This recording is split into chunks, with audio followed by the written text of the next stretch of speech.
5.4, analyzing graphs of polynomial functions. So this lesson's all about, like it says, we're going to analyze all different parts of a polynomial function. And most importantly, domain and range. We're finally going to talk about domain and range. Okay, let's get into it. So, graph each polynomial function by making a table of values. Now normally I'm a big fan of that, but in this case, it's a straight line. In this case, I don't want to plug in numbers to all that, it'll take 20 minutes. So instead we're going to use a calculator. So, let me put in the new value. So I'm going to turn my calculator on. And we'll go to y equals. I'm going to just type in that function. So 2x to the fourth. Remember, if you want to power that to bigger than squared, you can use the caret button. Lets you do any power you want. Kind of puts the square button to no use, actually. Type it all in. Plus x squared. And then minus 2x plus 4. I'm going to hit graph. And I guess it looks like that. So I can try to match it. So it looks like it crosses at 1 and okay.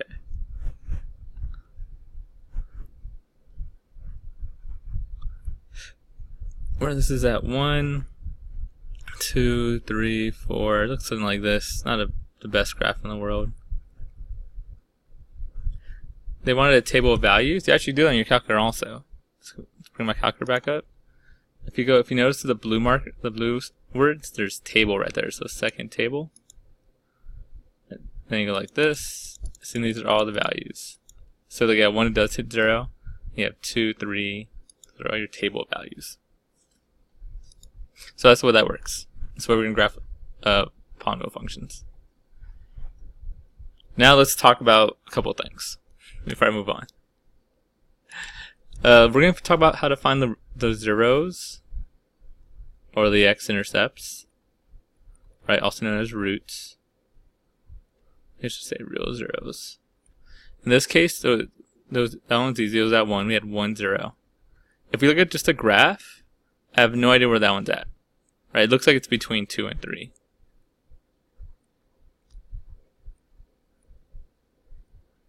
Now, if I bring back my table, look what happens between 2 and 3. See what happens there? It goes -4 to 34. It switches signs. So that's a good way to tell when there's a 0. Anytime you switch signs on a table, you know you had to cross 0 at some point.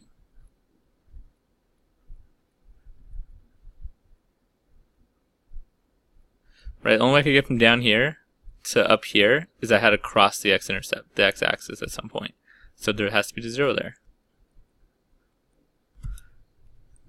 X-axis, whatever. So that's not an easy way to tell where there's a 0. If you don't have the actual value, you just look where there's a switch in the signs. And that's actually called the location principle. Right? So again, if you go from a negative to a positive, you have to cross the x-intercept, the x-axis at one point, and that's your 0. So without graphing, let's see if we can find the location of the zeros here. So negative, negative, positive, there's 1 right here. So there's 1 between -1 and 0. So that's 1, 0. And then, so when it's negative, positive, positive, positive, negative, so there's 1 right here. Switch the signs again, right? From here to here, from here to here. It's supposed to be arrows. So between, now again, notice it's between the x values we're talking about. So between 1 and 2. Right, so where does it happen? It happens between 1 and 2. And then it goes, so again, positive, positive, negative, positive. It switches really quickly again. So there's 1 between 2 and 3.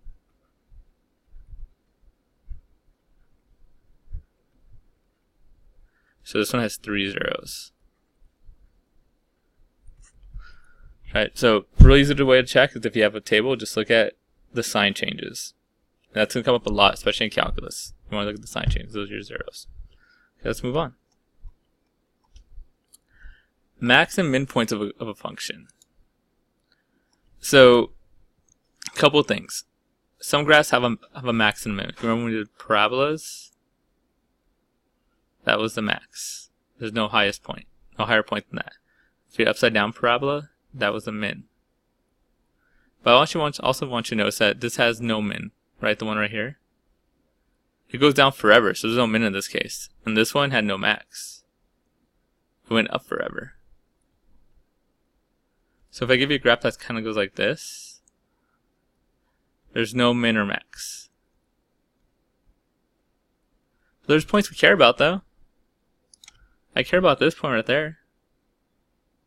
That looks like the highest point in the low area. Or I care about this point right here. That looks like the lowest point in the low area. So those points we call relative min or maxes. Because they're within the low area, it's the max and the min. So that's what we're going to focus on right here. Right there's a relative max, little hill. That's a relative min, low valley. There's no max or min in this graph because that graph goes on forever. But there is a relative min and relative max. So relative min, relative max. Also known as extrema. So if you actually for extrema, talk about the relative min, relative max. Sometimes they're also called local. Some books call them local min, local max. Same idea. So they're called extrema. They're also actually called turning points too. Right? So, because you see your graph turns, it's going down, then it turns and it starts increasing, then it turns, starts decreasing. So they're also known as turning points.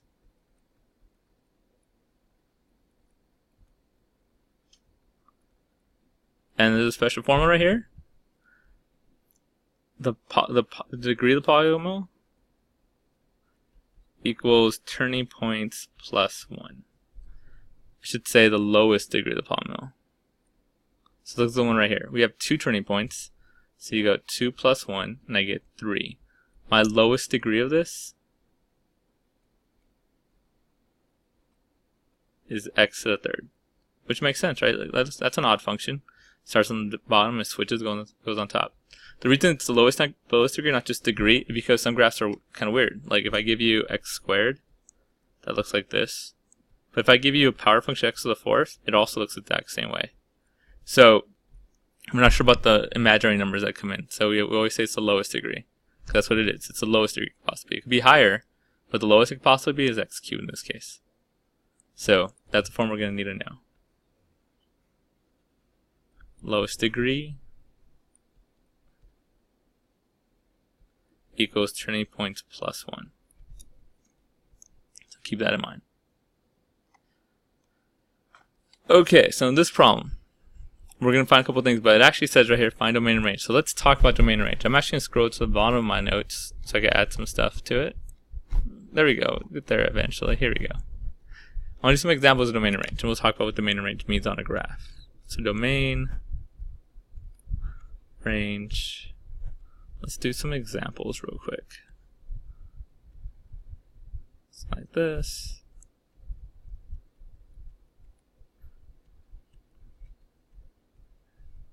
So that's good. Let's do a graph that looks like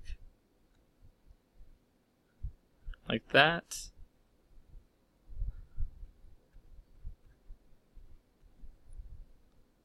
Blah blah. And let's do another one that kind of ends.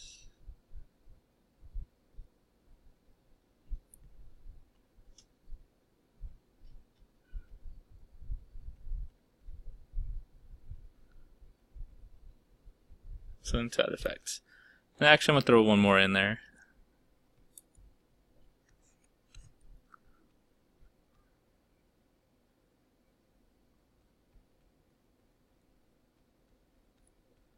Okay, so those are my graphs.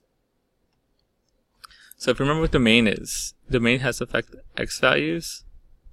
So we're going to look at all the x values left to right the graph takes up. So this is the first one here. So find the domain of this one. So remember, domain is the x values. So what's the first left it goes? That goes at -2. The first right it goes is 1, 2, 3, 4. So my graph goes from -2 to 4. That's my domain, this -2 to 4. There's actually one more thing I had to add in. The way we write this, we're going to write this in interval notation. What that means is this. I want to know where we start and where we end. And there's a couple things that matter. If it's an open circle or an arrow, that means we can never reach it. So we use a parenthesis. If it's a closed circle, or like a dot, then it's a closed circle. That means we can reach it, so we use a bracket. So open circle is like a parenthesis, closed circle is like a bracket. So this is a line, so it's a bracket from -2 to 4. So those are the values you're picking. We're taking all the values from -2 to 4, my graph takes. That's just the value in between all that. And then the range is the same idea, but on the range we're using the y values. So we're going to go low to high. So you have to go from small numbers to bigger numbers. That's the way it should go. So left to right, smaller to bigger, sending from the range, low to high. People are generally pretty good with the domain, but on the range they always want to go high to low. I don't know why. And high is spelled like that. There we go. So my lowest value, if you look at it, is right here, 2. The highest is 2, 3, 4, 5. So 2 to 5. And that's my range. So if you're looking at a graph, all the domain is the x values. What's the lowest, what's the highest? On all the ranges, is the y values? What's the lowest, what's the highest? So my range goes from -2 to 5, and my domain goes from -2 to 4. And that's the idea. So then we've been waiting for this whole time. Let's do a few more. So the domain on this one's gonna get a little interesting. So look at the domain. Farthest left I go, I see an arrow. Well, arrow means infinity, especially if we're going to the left. Actually means negative infinity. So first I go, it's just to keep on going. So negative infinity. First right is also an arrow, so positive infinity. So this goes from negative infinity to positive infinity. Notice the parentheses because you can never reach infinity, so we use the parentheses for that. The range, low to high. Lowest I see is -1. I mean positive 1. Highest I see is an arrow, so it's infinity. So my graph's gonna go from 1 to infinity. Bracket at 1, parenthesis at infinity. So 1 all the way to infinity. Next one. Furthest left I see is right here, -4. Actually, look at its open circle, so parenthesis -4. And the first right I see is right here at 4. Bracket. By the way, this set, so let's talk about this for a little quick. This set in math, this is like a side, it's called a closed set. Close. There we go. It's because see how they're both closed things, so it's called a closed set. This set right here, see how they're both open? It's called an open set. And this one right here, it's closed and open, or open and closed, just to say. We call that a clopen set. Right? Closed and open. So that's where the name comes from. Anyway, let's do the range on this one. So you get another clopen set. So range lowest I see right here is -2, open circle, open parenthesis, and the highest I go is 1, 2, 3.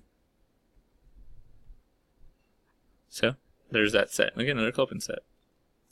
Okay, last one of these before we get to that. We go back to what we're doing. Let's find domain and range of this one. Domain, farthest left, I see an arrow, so -infinity. Range, farthest right, I see an arrow again, so -infinity, positive infinity. Also known as all row numbers. So you small, you write the little all row number symbol. The range is low to high. So lowest I see is an arrow, so -infinity. And the range I see is also an arrow, positive infinity. Or row numbers. And that's going to happen if it's an odd function, an odd degree function to say. It's always going to be negative infinity, positive in both directions, because that's how the graphs roll. Okay, let's go back to what we were doing. All the way up here. There we go. Now let's answer these questions. A. Estimate the x-coordinate of every turning point. Determine if those coordinates are relative max or relative min. So they want all the turning points. So there's one right here, one right there, and one right there. One, you can't see it, one right here. So again, they said estimate the x value. So what does it say? Let's say -2. It's an x, not lambda. X equals about 1. I should estimate. Oh, if you've never seen the symbol before, that means approximately. So when we're estimating, you always want to use that. And x equals, looks like 4. approximately 4. Now they want to know if it's relative min or max. Well, that's relative min. That's relative max. And a relative min. So that's that part. B, estimate the x-coordinate of every 0. So remember, we got that just knowing zeros are x-intercepts. So for B, just got to name all the x-intercepts. Again, we're just going to estimate. It looks like -3, -1, 2-ish, and 5-ish. So x equals -3. Again, we're estimating. 2 and 5. C, determine the smallest degree of the polynomial. So remember that for that one we knew the formula. Formula was degree, smallest degree,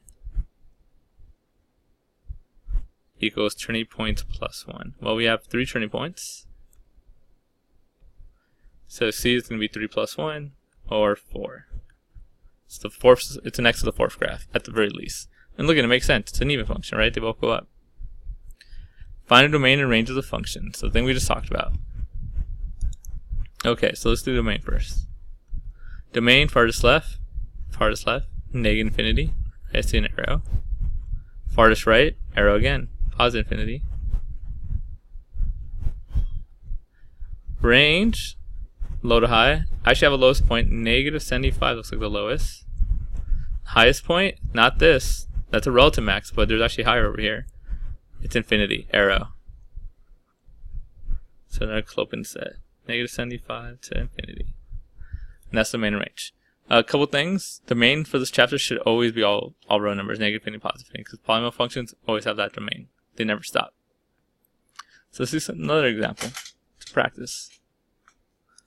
Estimate the x-coordinates at every turning point. Oh, there's a lot. There's one here, one there, one there, one there. So for A, it looks like x equals, let's see, -1, 2, 3, 3, -2, -1. Again, really estimating. I actually haven't feel so bad I have to round it. So it's, oh, and then also at 1.5. Okay, this is an estimation. And this is a min, max, min, max, min. Okay, that's A. The zeros, I only see 3. So about -2, about 0, and about 3. 1, 2, 3, yeah. 3.5, maybe. It's estimation. See, the smallest possible degree, remember, that's just turning points plus 1. I have 1, 2, 3, 4 turning points. So 4 plus 1 is 5.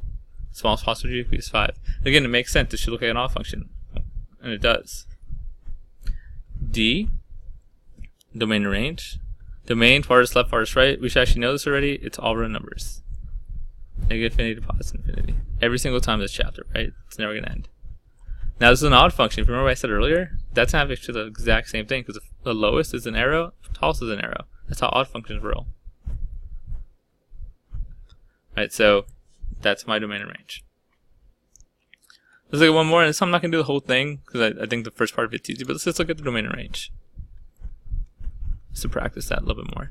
So domain, farthest left arrow, farthest right arrow. Negative infinity, positive infinity.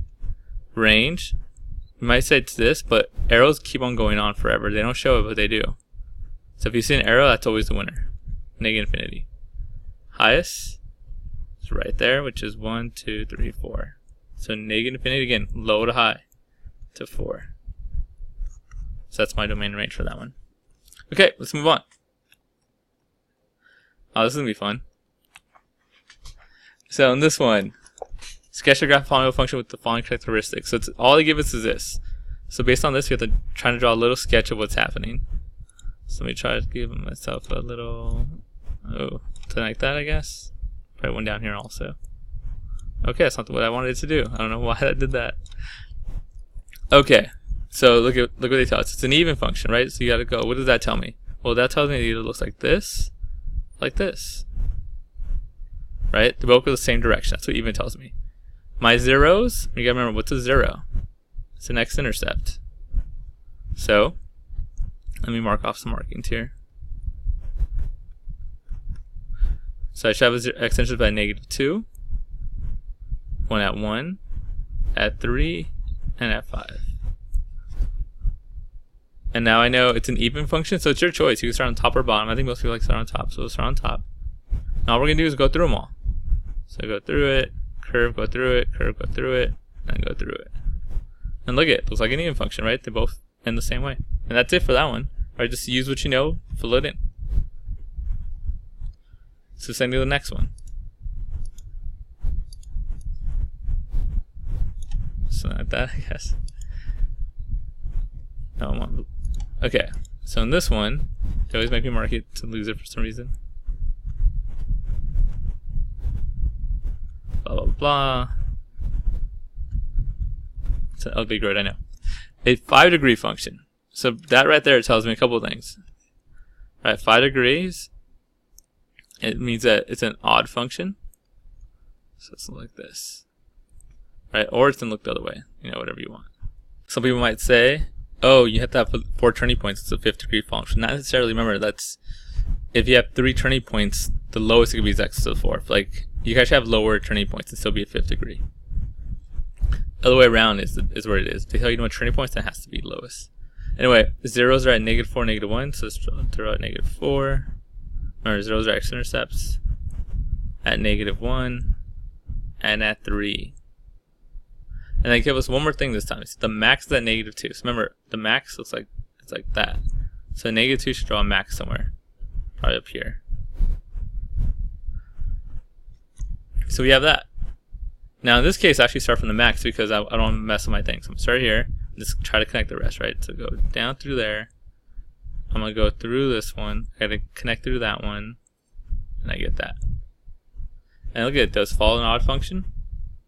If you wanted to try to get if you're trying to force the 5th degree, then you could always add like a little thing at the end, like a little thing at the end to make it 4 turning points. But again, you don't need to. You don't need to.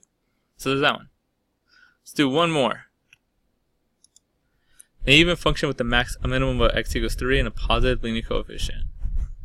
So this one doesn't give us that much out of it. So it's an even function, so we should know it looks like this, or it looks like this. Has a min at 3, so that 3 is a low min. And a positive linear coefficient. Remember what that means? That means you start on the top right. So it can't be this one. It has to be this one. Because the linear coefficient means you start on the top right. So that's all we have to go with. So here's 3. Draw a min somewhere. Doesn't matter where. And then just fill it out. It's on the top right. They don't tell me anything else. So there you go. That's one answer. Again, there could be more. You could have gone crazy with it. But that's the basics. Let's move on. Graph a function with table values, determine the consecutive integers, estimate the coordinates of the relative max and min. So again, let's look at one of these. I'm not gonna make you do table values. That's just pointless. I'll let you use a calculator and then we just type it in and graph it. We do the same thing, like essentially we did at the beginning of this lesson. So x cubed plus 4x squared minus 5x. Just like that. Hit graph. Your graph looks like that. If I'm trying to find the zeros, again we can look at the table. So second table. You're looking for a sign change. Actually, we already got 2 zeros. Or you can look for a 0. Remember, if they give you a 0, that's a 0. So I have it at 0 and 1. I should draw on the graph of it. It's something like this. I forget. And that's actually, it can't be because it's x cubed. Oh, that's I'm a failure. Must have been, I was gonna look at it. Okay, so like this. Some side effect. My zeros were 0 and 1. For sure. Right, because again, look at the graph. Look at the table. Happen at 0 and at 1, those are just zeros. And then it wants me to find the remaining 0. So again, you look for a sign change. So keep on going. Oh, well, I actually got a 0 again. -5. So those are my zeros. Do you want me to estimate the relative min and max? Well, we have a calculator.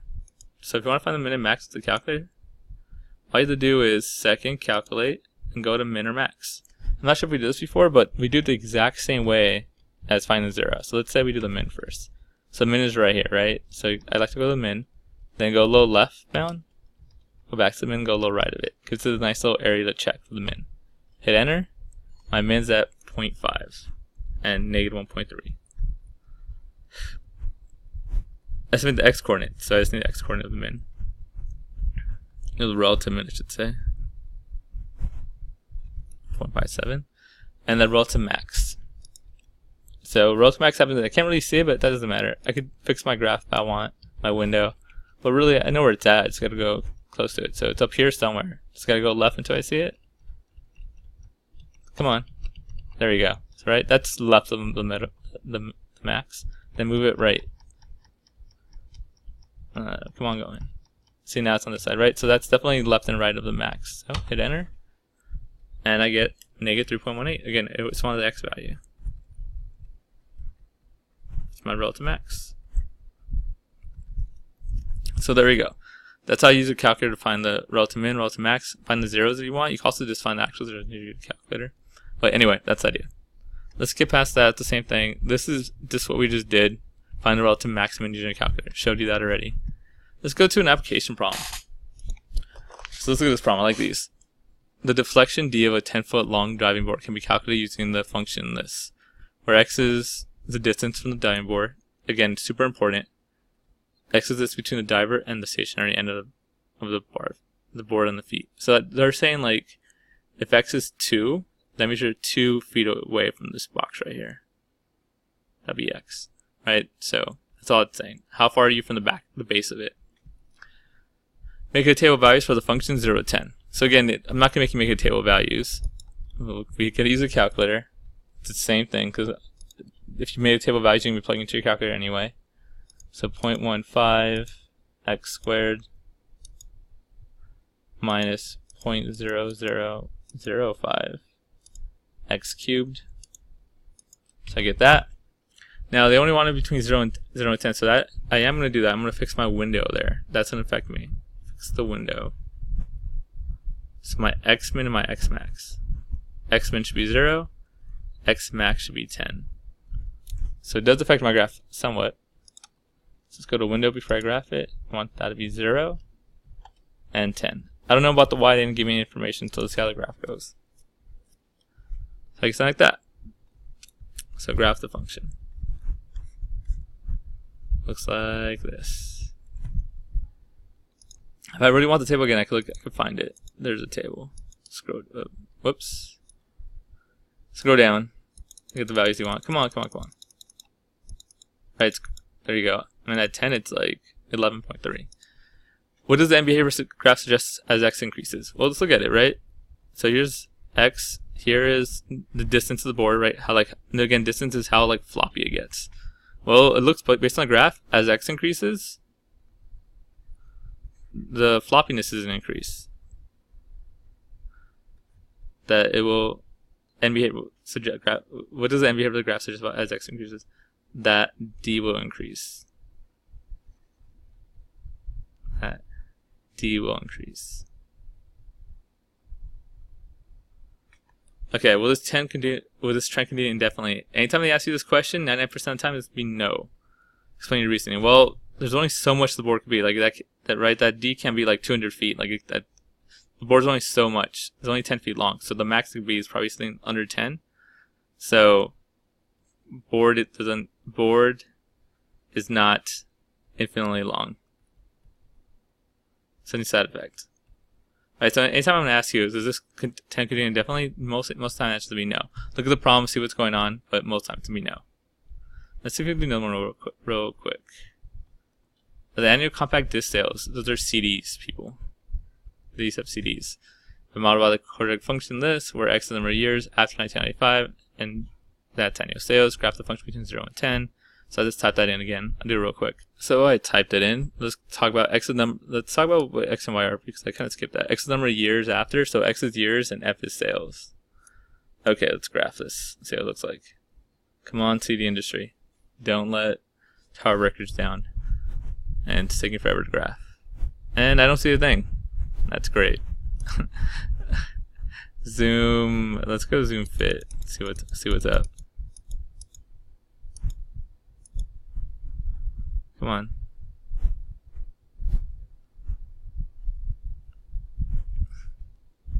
Well, that sucks. So that's going good, right? I might fix my window 0 to 10. It still works. They're just really high up there. If you look at the window, look at your Y. It's going all the way to like to that 800. Let me go to 0 so you can see a little better. Let's go 0 to like 800, so you can see the scale a little better. So the cells are all the way up there. That's why I couldn't see anything, because it's all the way up there. Anyway, describe the turning points of the graph. In the same behavior, there's a min, there's a max, that. And it looks like it's going up at the end. Barely, you can kind of see it's going up at the end. Continue the graph for 11 and 12. So let me fix my window. Let's go to 12 now. See if that changes anything. What trend compact disk cells does the graph suggest? That it's gonna go crazy by stocking it. It's gonna increase massively.